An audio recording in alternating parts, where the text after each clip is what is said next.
previo saludo a toda la audiencia, mi agradecimiento por estar presente en este tercer Congreso Regional de Psicología y primer Congreso Internacional de Psicología.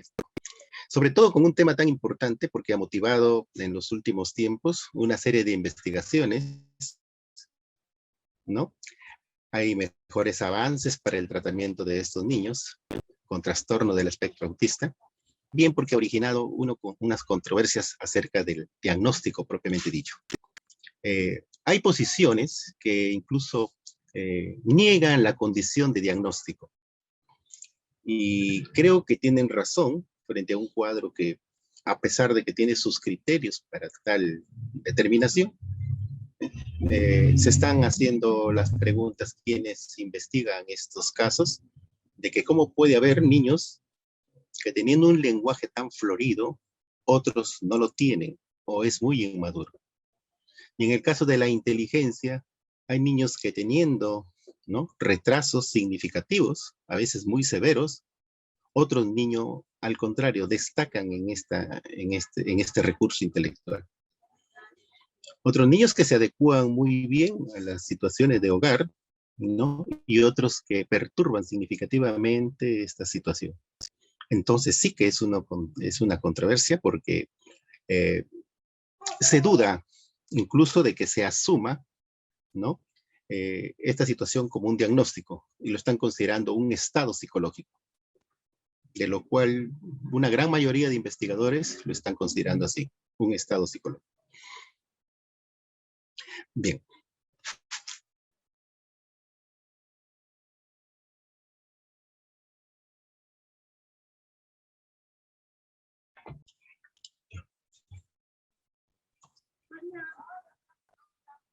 ¿Cómo se define el trastorno del espectro autista? ¿No? Lo estamos definiendo como un estado de disarmonía generalizada en el desarrollo de las funciones cognitivas. Disarmonía porque escapa a todo lo que puede ser un equilibrio progresivo, un equilibrio adicionado, que los niños generalmente van ganando con el transcurso de los meses o los primeros años de vida.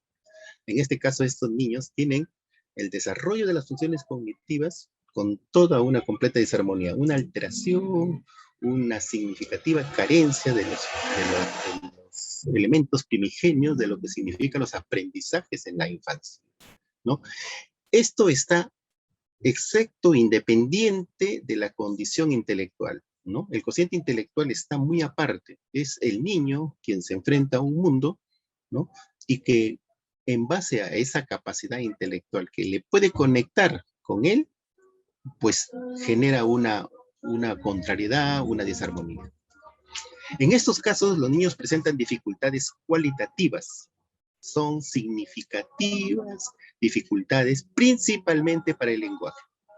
Una de las principales signos que estos niños emiten en el cuadro cuando vienen a consulta es preocupación de la familia, que tienen un lenguaje nulo o inmaduro.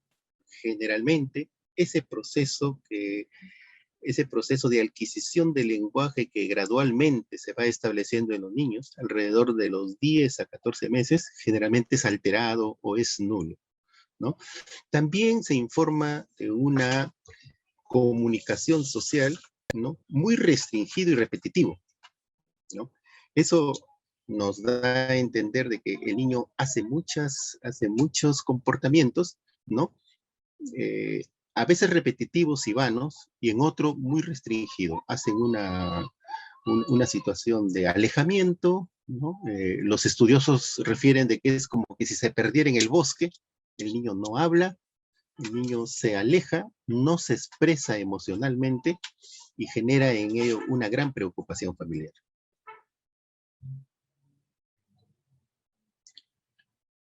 Y siguiente, criterios para su diagnóstico, ¿no? Hay muchas visiones que difieren, ¿no?, para establecer los criterios diagnósticos, ¿no?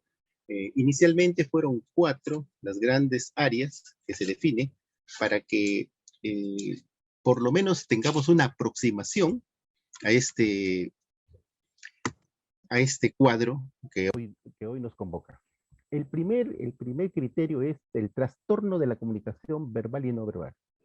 Lo que les comentaba anteriormente, que existe una severa dificultad para la expresión verbal del niño, ¿no? Y a veces para su lenguaje no verbal. Es un niño de que en los primeros meses, entre 10 y 13 meses, el niño hablaba, a veces retrocede o guarda absoluto silencio y ya no vuelve a hablar. Hay una nulidad en el lenguaje o en su contrario, hay una inmadurez significativa del lenguaje. Son niños que llegan a veces a los 30 meses, 35 meses llegan, y son niños que no se expresan verbalmente, oralmente. Y también fallan en su lenguaje no verbal. Todo lo que sea mecanismos, todo lo que sea expresiones faciales, todo lo que sea su expresión emocional, pues no es parte de ellos. Es como un alejamiento muy significativo en lo que es esa expresión, esa incorporación que tienen los niños cuando son pequeños. Eso sería el primer criterio para el diagnóstico, las dificultades en la comunicación verbal y no verbal.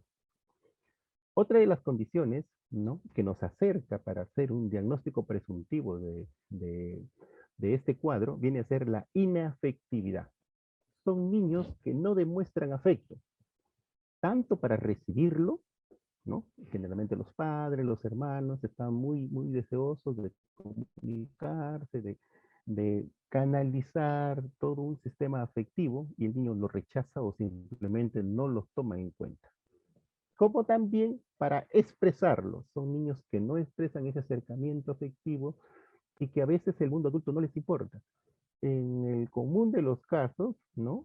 Tenemos que un niño frente a la lejanía de la mamá o del padre se angustia, se entristece porque es como un elemento protector. En el caso de estos niños es como que si no le importara, ¿no? Esa, esa, esas emociones, ¿no? Esas expresiones de afecto, ¿no? Generalmente lo extiende a sus interacciones. Toda su situación es inafectiva, son muy fríos, son muy distantes en lo que significa el acercamiento físico hacia otras personas. Eso lo podemos tener como el segundo criterio. También se ha considerado un déficit significativo en las relaciones sociales.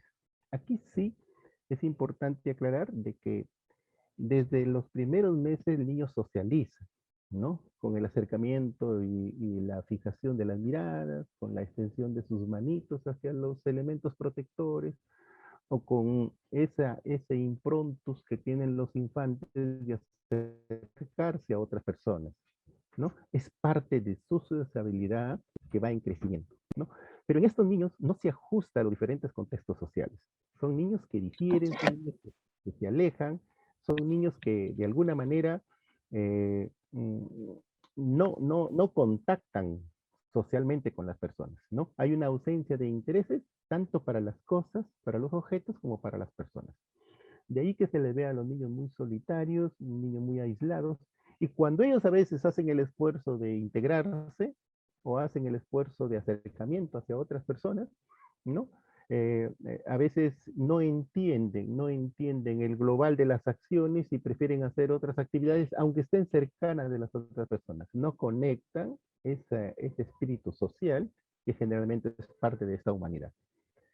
Y el cuarto criterio, ¿no?, es que se suma a esos tres anteriores con movimientos estereotipados. Son niños que son repetitivos en sus acciones, a veces lo hacen de manera repetitiva.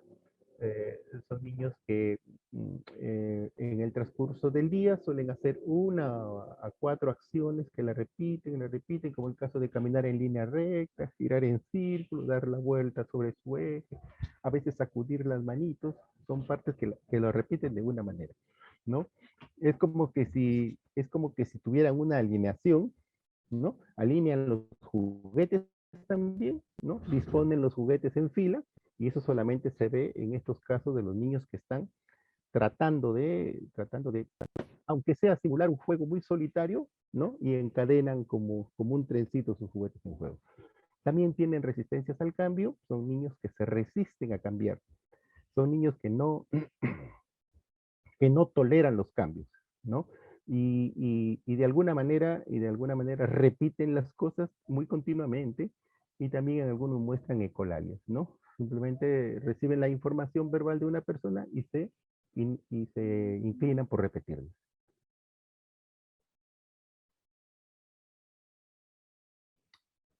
La otra, por favor. Ya. Hemos considerado esos 4 criterios que vienen a ser parte importante de lo que puede ser el cuadro en esta aproximación hacia una posesión, hacia un estado o hacia un diagnóstico de lo que viene a ser el trastorno del espectro autista, ¿no? Pero además de ello, ¿no? Quienes estudian la clínica de estos cuadros, ¿no? Estudian estos niños, los investigadores, se suman otro tanto de cosas, ¿no? Que vienen a ser las equivalencias, ¿no? Y además de ello, estos niños tienen elevada angustia ante pequeños cambios, ¿no? Son niños que en el transcurso de su vida, los primeros años de vida, se angustian mucho frente a los pequeños cambios. A cualquier niño a su edad no le importaría que las cosas se modifiquen o que hayan ciertos cambios al interior del hogar, pero estos niños parece que lo tienen como una fotografía congelada y se ajustan a esos términos. Y cuando hay algún pequeño cambio, se angustian. También se puede registrar que hay déficits en las transiciones. Son niños que se niegan a cambiar, ¿no? Puesto que quieren que las cosas se mantengan de una manera muy específica, estos niños se niegan a transitar hacia otros criterios, hacia otros estados. Son niños que les perturba mucho el hecho de dejar algo para tomar algo nuevo. Esa transición les perturba mucho o de alguna manera les genera un déficit en esta situación. También hay la presencia de pensamientos rígidos, ¿no? Generalmente los niños son tolerables, ¿no? Los niños sanos eh, son parte de ciertos comportamientos. En el caso de los niños con estos signos de lo que es el trastorno de la hipertrofia, tienen pensamientos rígidos, ¿no? Es como que si se transitaran por un camino donde solamente importa la forma y la visión que ellos tienen, no admiten ninguna variación. No quieren de ninguna manera cambiar la forma en que ellos perciben ese momento determinado, ¿no? Y tienen una conducta ritualista. Eh, Aquí sí quisieras explicarle de que los niños traen como un mensaje interno de que tienen que repetir como un ritual, ¿no? Y eso es parte de lo que se investiga y aún no se tiene respuestas claras el por qué esa conducta ritualista de querer hacer las cosas en un determinado orden o de querer hacer fuera de lo común. Y uno de los ejemplos podría ser el saludo, ¿no? Hay niños que se acercan, el común de los niños saluda, se acerca, a veces con temor, se acerca a las personas mayores y ya comienza una relación cercana.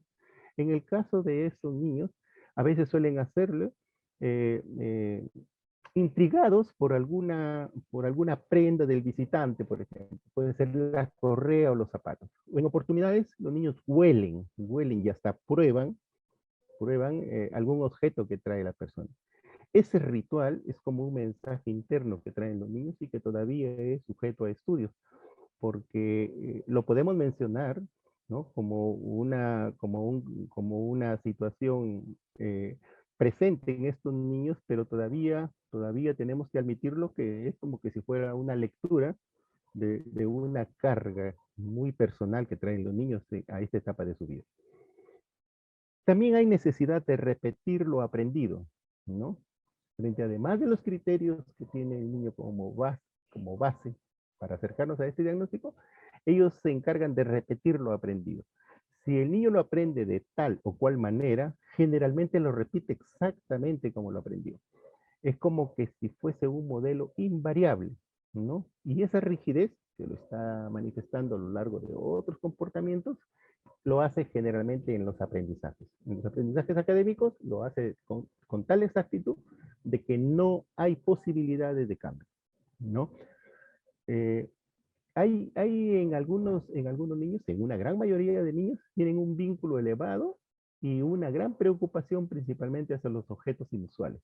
Son niños que les asiste un acercamiento emocional, un acercamiento muy fuerte hacia objetos. Puede ser una almohada pequeña, puede ser un pañuelo, puede ser un juguete, una servilleta, y generalmente lo toman como un objeto de permanente cercanía, ¿no? Y se angustian cuando no lo tienen cerca.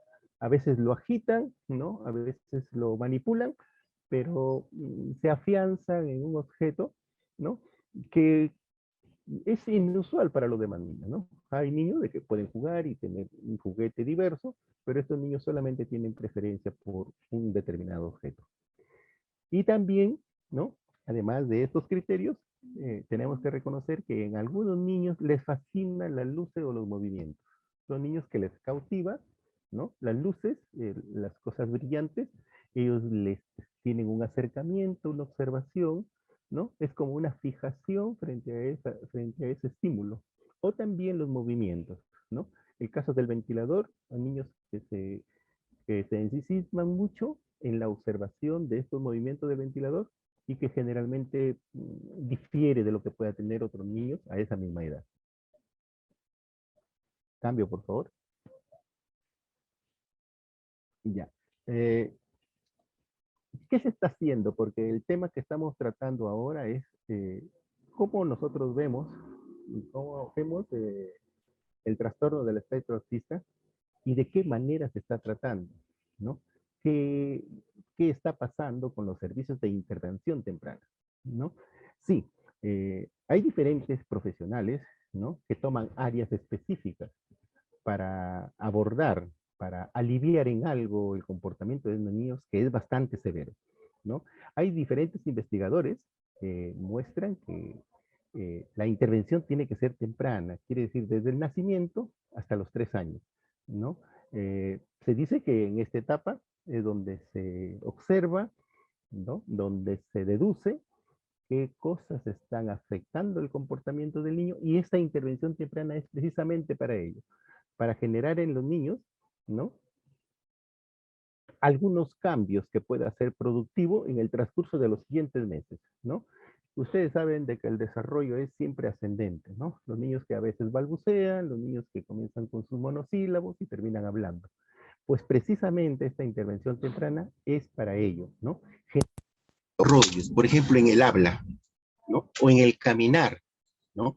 O también puede ser en el interactuar, ¿no? El habla, que viene a ser uno de los logros que la humanidad tiene como las últimas adquisiciones de los últimos miles de años, ¿no? Viene a ser de repente la actividad más compleja del ser humano.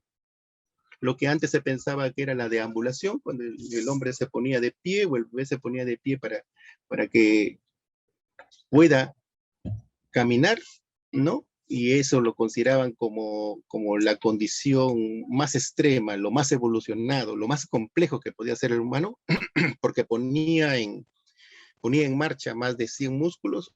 Hoy ya se ha superado eso y se ha considerado que el lenguaje oral expresivo viene a ser la actividad más compleja del ser humano, donde un pensamiento, donde un sentimiento se hace palabra. Eso es lo más complejo.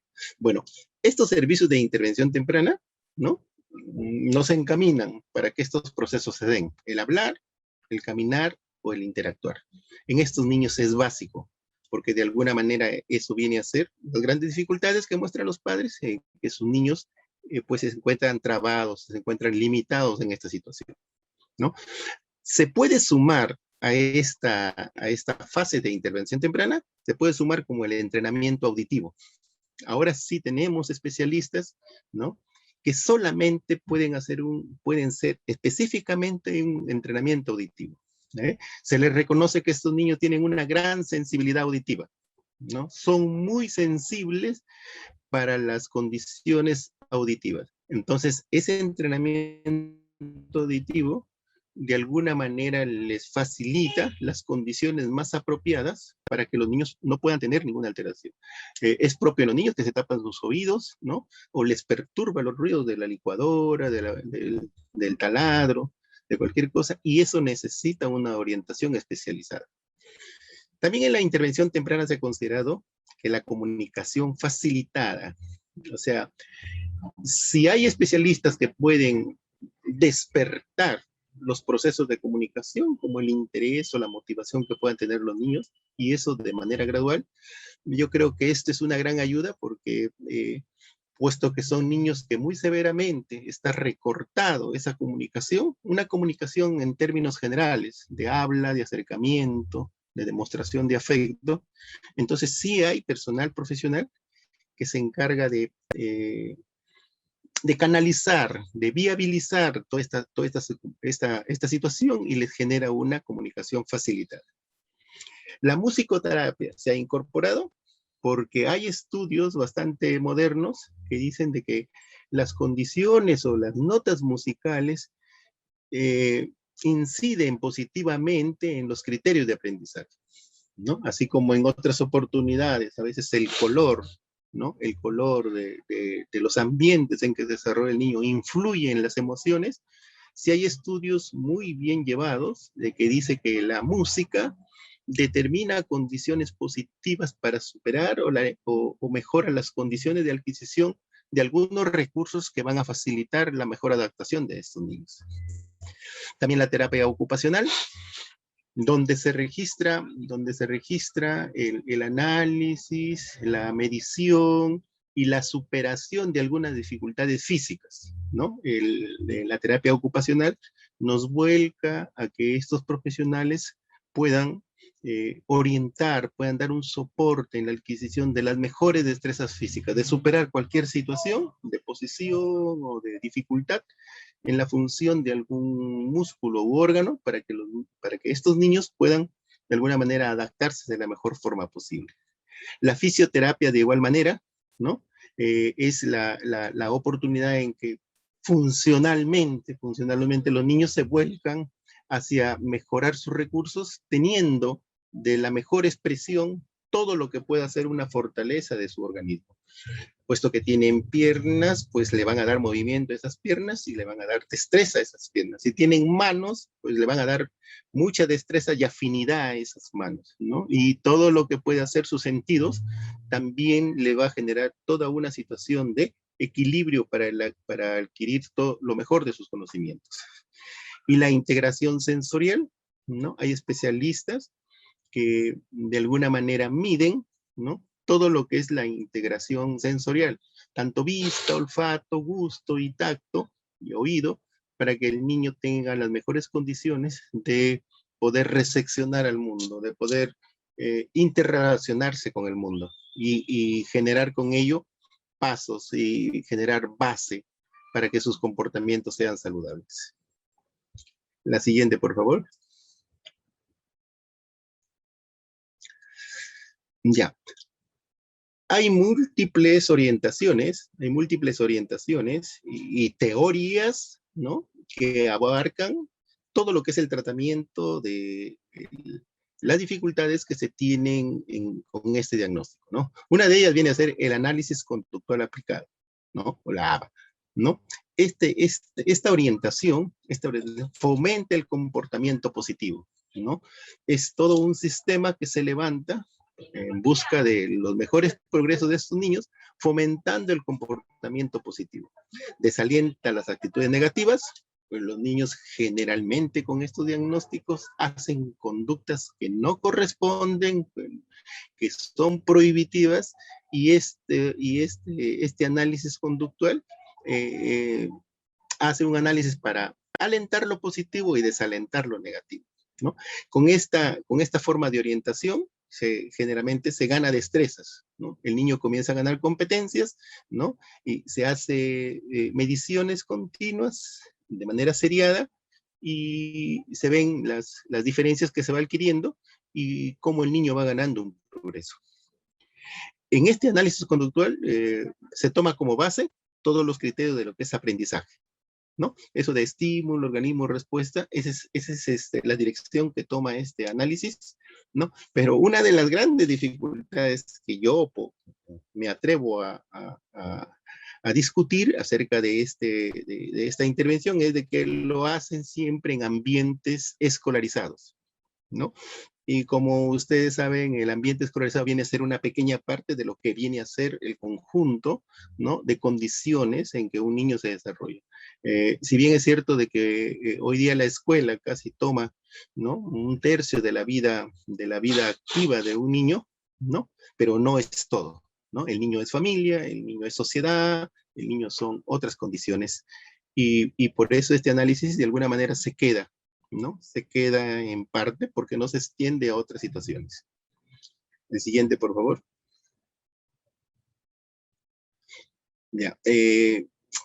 Así como hemos tenido el ABA, ahora vemos el enfoque basado en el desarrollo de diferencias individuales y relaciones interpersonales.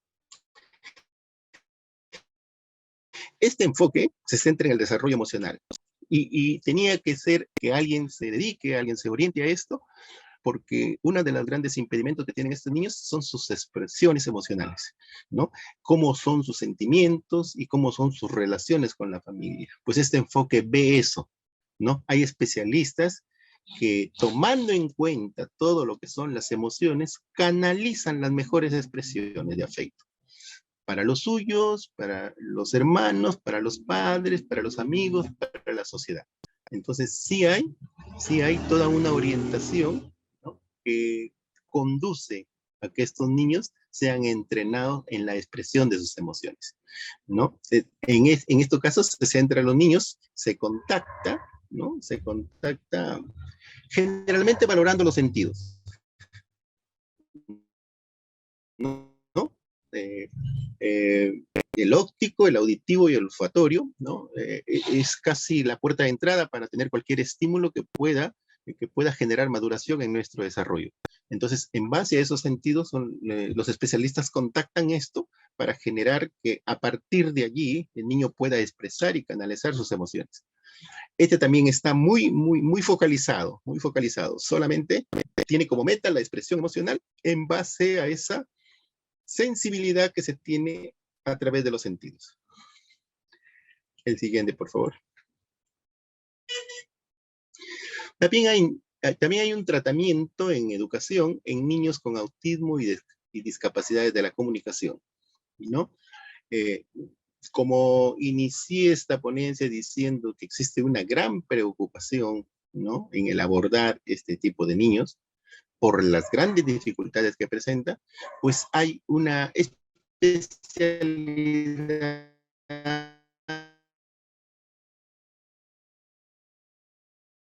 tienen autismo o discapacidades en la comunicación, ¿no? El modelo es TEACH, ¿no? Y utiliza pistas visuales, ¿no? Donde se van enumerando, donde se van seriando una serie de destrezas que se van ganando al final, ¿no? Son como tarjetas, ¿no?, donde están impresos ahí imágenes, ¿no? Y al niño se le enseña determinadas conductas, ¿no?, de manera gradual. Por ejemplo, el vestirse, ¿no? Se dividen de repente 6 a 8 tarjetas de cómo es el inicio para vestirse, cuáles son las primeras prendas que debe ponerse y de qué manera ascendente puede llegar a completar esta actividad de vestirse adecuadamente. Y como son tarjetas de manera progresiva, bajo logros pequeños, al niño se le entrena para que lo vaya haciendo de manera seriada y al final concluya con un comportamiento maduro, con un comportamiento que le genera toda una situación de aprendizaje y que le beneficia en las mejores condiciones de vida que él debe ir logrando progresivamente. El siguiente.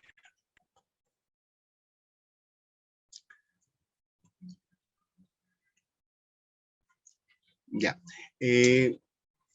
Hay terapia ocupacional, ¿no? Yo creo que la mayoría de los centros de salud, ¿no?, las instituciones que tienen que ver con los criterios recuperativos de estos niños, tienen en sus sedes la terapia ocupacional, ¿no? Es el lugar donde se enseña las destrezas que ayudan a las personas a su convivencia, ¿no? Y esto tiene que ser con una ganancia de independencia gradual, ¿no? La terapia ocupacional entonces nos conduce a que las personas logren independencia, pero por logros paulatinamente, ¿no?, de manera creciente, ¿no? Aquí puede estar incluido las diferentes comportamientos que puede ejercer para el juego, para vestirse, para comer, para bañarse, para relacionarse con los suyos, para alternar con los hermanos, para ser recíproco con los padres. O sea, la terapia ocupacional es la posibilidad que tienen estos niños de conectarse con el entorno, pero de una manera madura.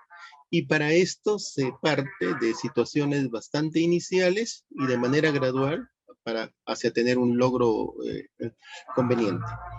Esto ha generado grandes progresos, ¿no? Los centros médicos, las instituciones encargados de la salud, ¿no? No están ajenos a estos logros y tienen terapistas ocupacionales, ¿no? Que no solamente para el autismo o el trastorno del espectro autista, sino para otros cuadros, ¿no? En los que se hace posible todo un esfuerzo para que estos niños ganen competencias y logren los mejores niveles de adaptación. También tenemos las terapias de integración sensorial, ¿no? Donde aquí las personas se relacionan en base a la información sensorial, ¿no? Una gran valoración son los sentidos, ¿no? Y son los medios, los únicos medios con que les conectan al mundo, ¿no? Viene a ser el vínculo, ¿no? De un ser con todo el entorno, ¿no? Estas terapias de integración sensorial son las que de alguna manera generan, ¿no? Toda una situación de encuentro, de fortaleza y de lo que el niño toma como base para todo lo que puede hacer un aprendizaje. Sigue, por favor.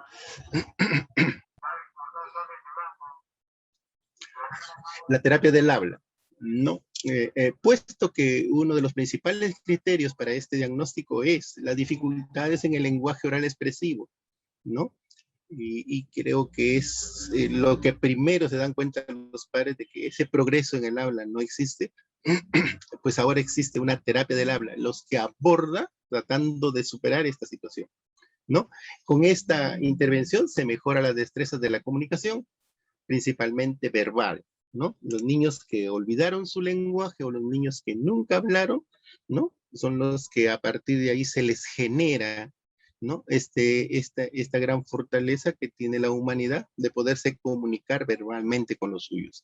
Entonces, la terapia de habla tiene ese fundamento, tiene ese fin, el de que los niños logren ese proceso de comunicación, ¿no?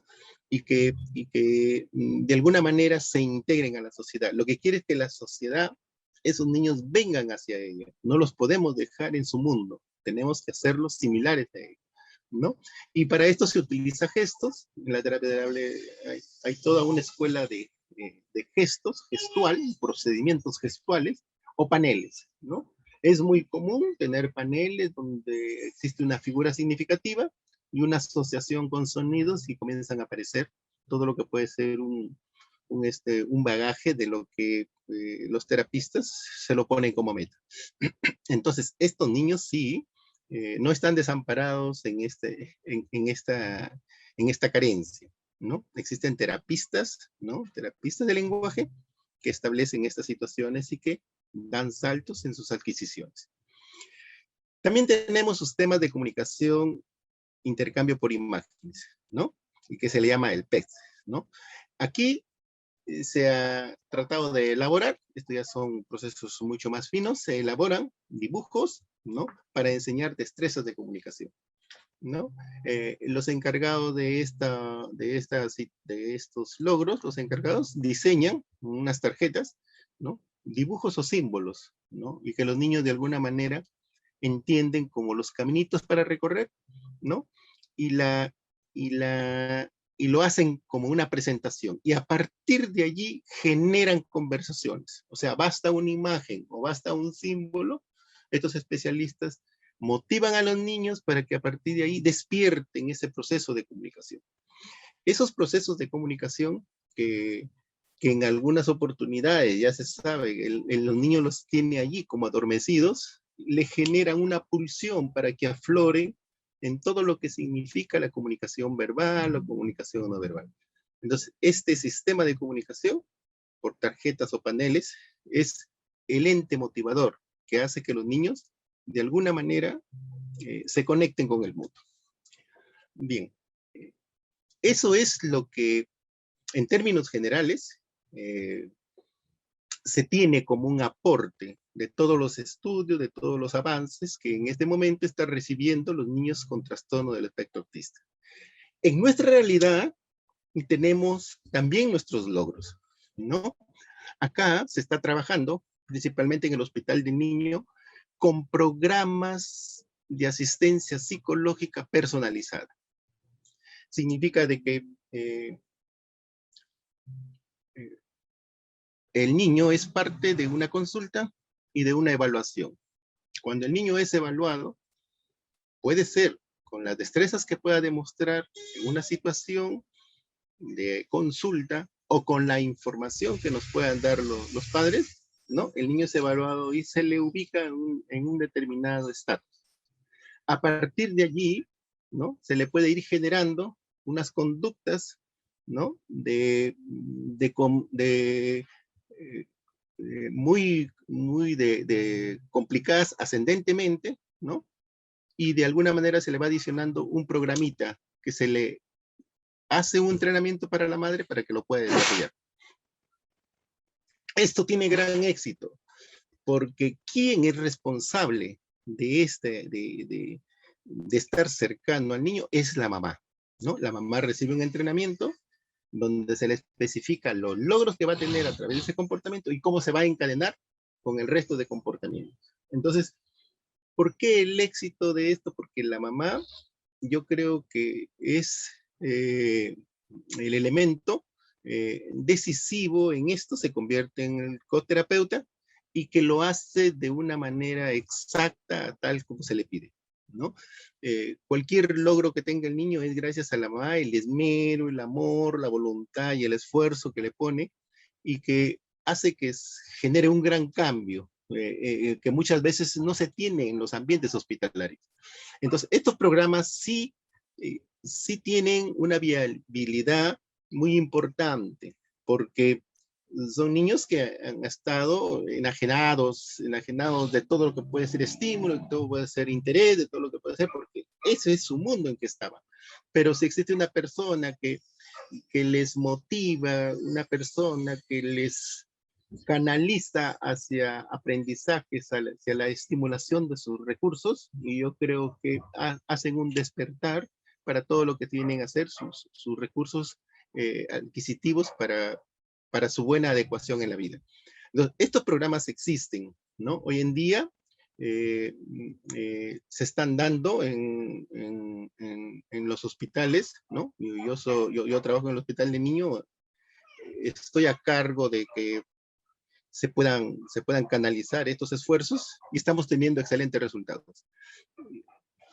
Y yo creo que nuestra realidad, ¿no? A pesar de que hay grandes logros a nivel mundial, ¿no? Yo creo que con las cifras que tenemos, yo creo que estamos andando de una manera bastante positiva, ¿no? Hay niños que han revertido, ¿no? Han revertido estos diagnósticos, hay niños que han ganado muchas competencias, pero también se está dando en el mundo, ¿no? Hay estudios que reportan de que niños siendo diagnosticados con todos los criterios, ¿no? Muy bien estudiados, alrededor de los 3 a 5 años siendo diagnosticados con trastorno del espectro autista, hoy día tienen una vida común, hoy día tienen una vida muy llevadera, muy productiva, y eso, ¿no? Y genera dudas. Entonces, ¿de dónde ha salido? Es porque existen, ¿no? Instancias, existen preocupación, existen especialidades, existen profesionales que dan asistencia muy cercana y generan estos cambios. Ya. Para lo que nosotros hemos hecho un avance, ¿cómo lo fundamentamos? ¿Cómo es que el trabajo que se hace en nuestra realidad, qué fundamentos tiene, en base a qué se puede haber levantado todo este sistema de ayuda para estos niños? En primer lugar, hemos tomado en cuenta la psicomotricidad, ¿no? Como ustedes saben, todo niño, ¿no? Se conecta por el mundo a través de múltiples sentidos: la vista, el olfato, el tacto, el gusto y el sistema auditivo. Ya.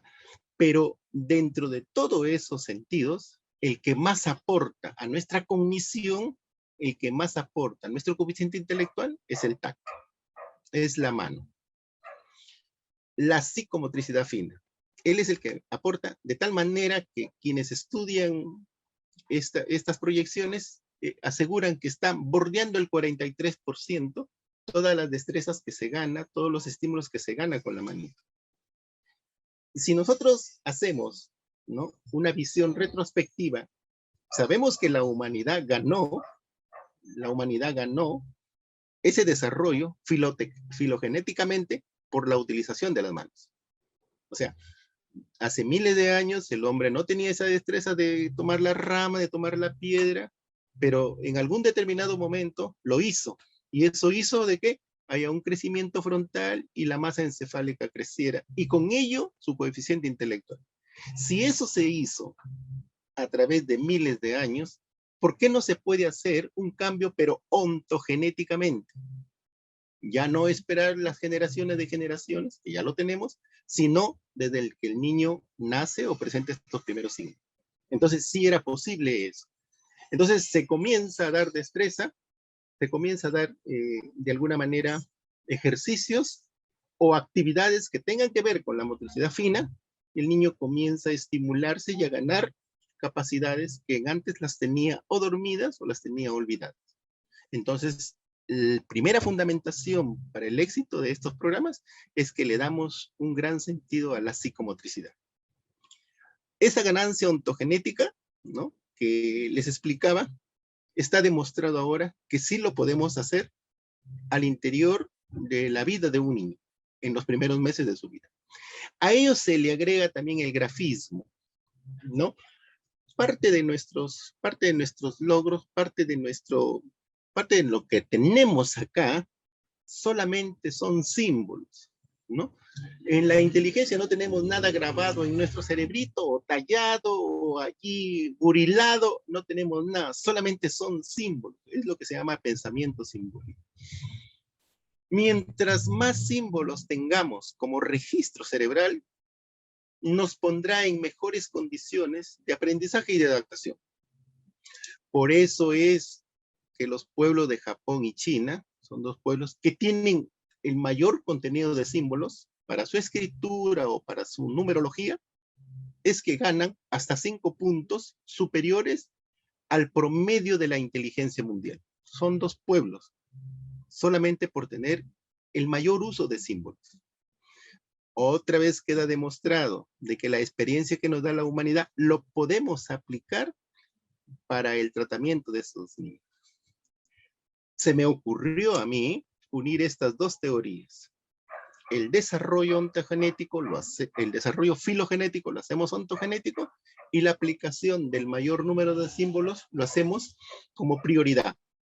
Y creo de que nos está dando buenos resultados. Entonces, el pensamiento simbólico unido al grafismo, a la psicomotricidad fina, sí dispara hacia arriba contenido de inteligencia que, tratándose de niños con estos trastornos, pues le genera cambios y éxito en sus logros y sus niveles de adaptación.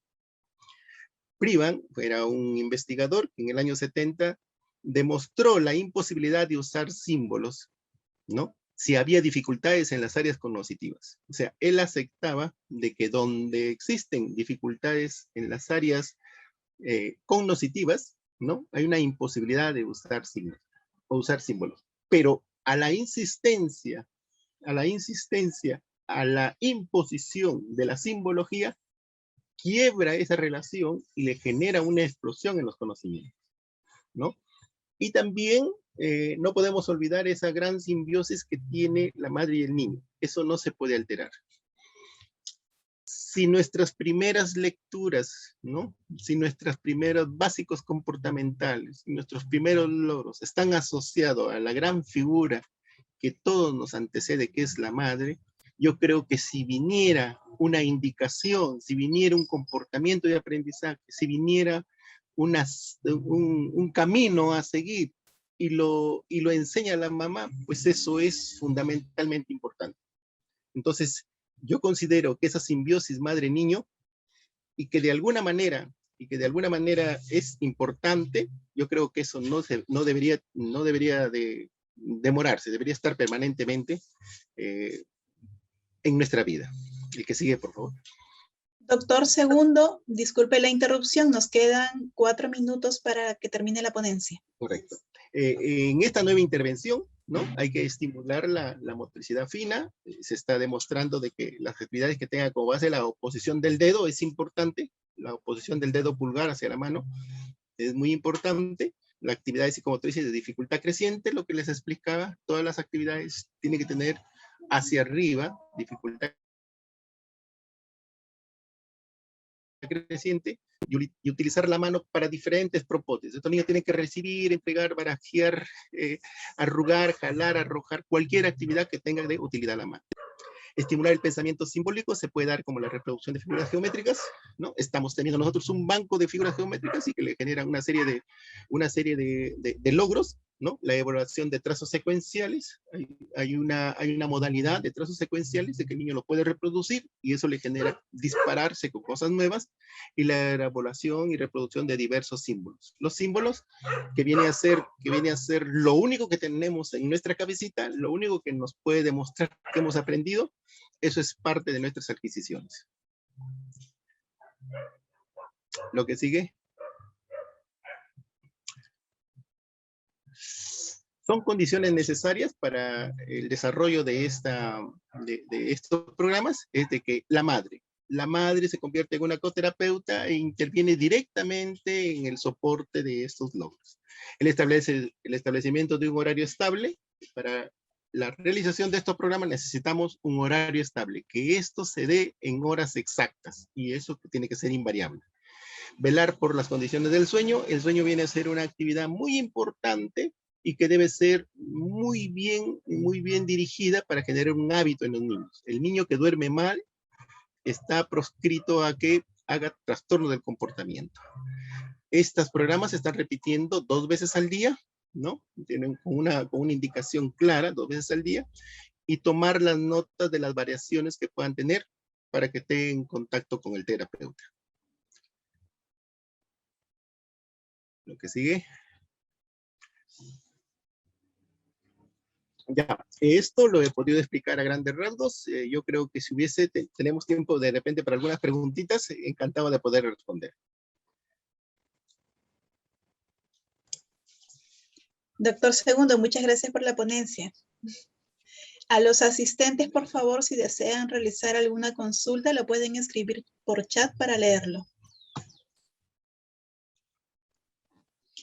Igual nos pasaron unas preguntas por internos, doctor, a ver si nos puede ayudar. Dice, en un niño de 3 años con algunas características de autismo, ¿qué sería lo primero que se debe hacer?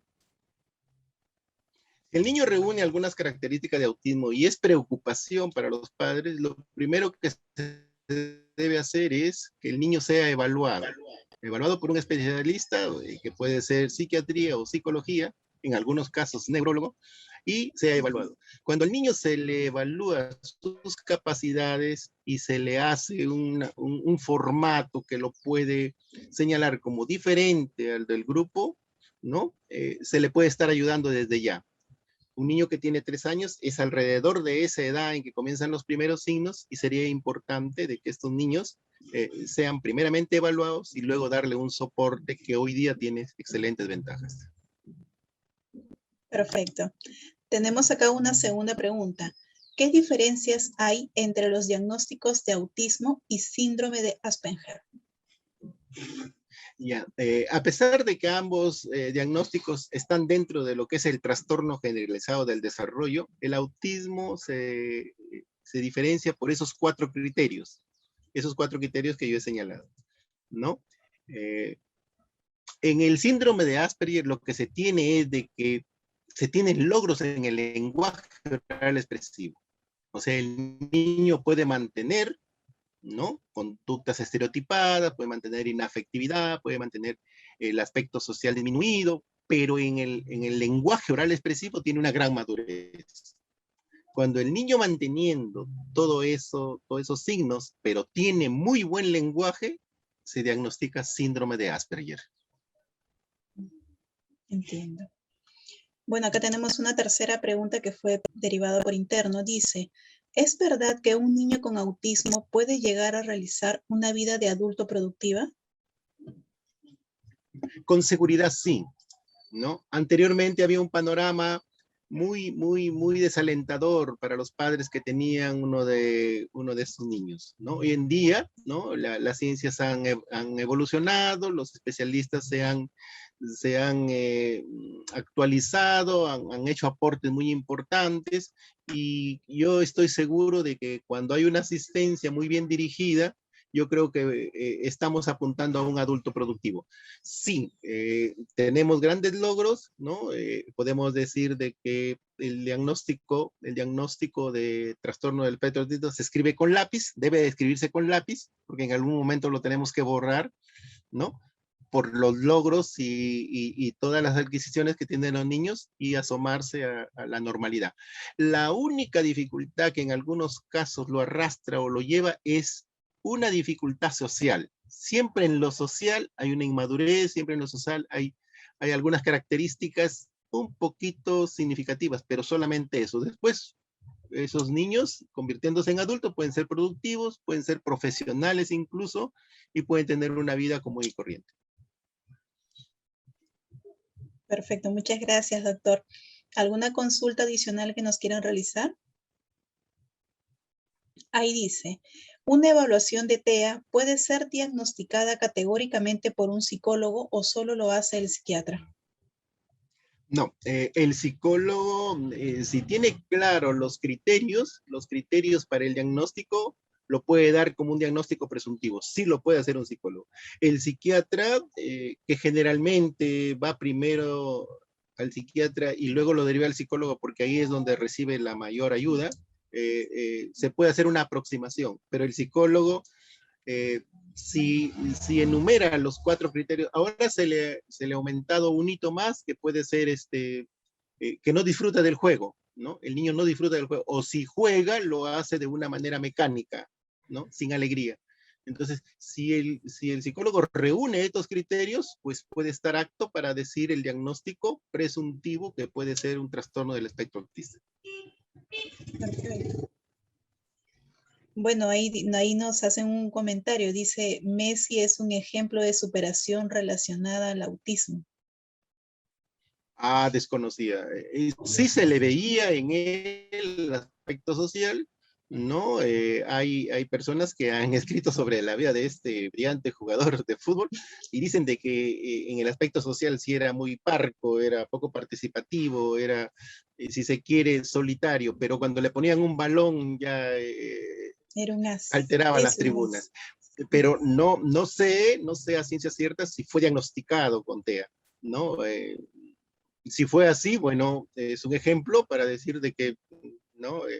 Aun cuando uno podía haber pensado en otros años atrás de que es un diagnóstico muy severo, hoy en día tenemos grandes resultados. Perfecto. Le agradecemos, doctor, por haber estado con nosotros. Muy agradecida por la ponencia. A ti, Heidi. Ok. Manuel, perfecto. Ahí está el certificado de su ponencia. Le agradecemos una vez más y bueno, muy enriquecedor como siempre. Gracias. Hasta luego, que tenga buen día. Hasta luego.